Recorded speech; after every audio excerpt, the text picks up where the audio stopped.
Xa se coñecen todos os detalles do anteproxecto de reforma da Rúa Lepanto. O goberno local mantivo esta tarde unha xuntanza cos veciños da zona para trasladarlles a proposta que agora terán que analizar. Pro Concello, a reforma cumpre con todos os parámetros de calidade do modelo urbano de Pontevedra. Eu quixera destacar deste anteproxecto que se presenta que cumpre con todos os parámetros deste modelo multipremiado que temos en Pontevedra, porque serve para mellorar a calidade de vida dos veciños e das veciñas, xa que é un espazo, vai convertirse a rúa nun espazo completamente accesível para todos e que vai poder ser disfrutado por todas as persoas independentemente da súa condición social, física, etc.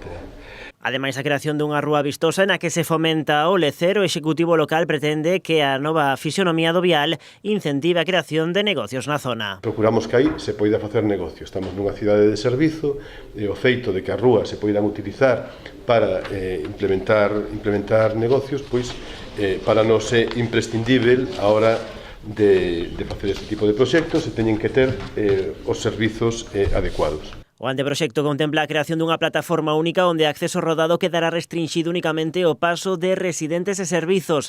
Tamén vai manter o seu sentido de circulación de San Antoniño a Benito Corbal, pero quedará sen aparcadoiros. A actuación prevista inclúe na parte máis próxima a Benito Corbal a creación dunha pequena praza que aproveitará o espazo existente á beira da antiga delegación da Xunta.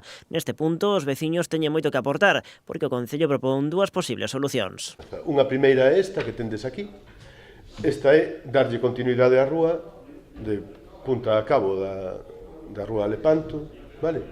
Ten a rúa toda a continuidade e sitúanse eses 5 bancos que aparecen aí granates, separando ese outro espazo que nos queda pegado ao edificio da Xunta de Galiza, vale?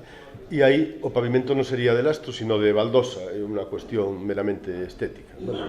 E máis, como por enriba desa zona non teñen que pasar vehículos, pois podemos xogar con diferentes pavimentos, que é algo que se fai en moitas rúas de Pontevedra. Aquí diante en Michelena teñen pavimentos distintos, en Cobián Rofiñac, en Daniel de la Sota, eso faise. E a outra opción é converter ese espazo de aí arriba nunha pequena praza, vale?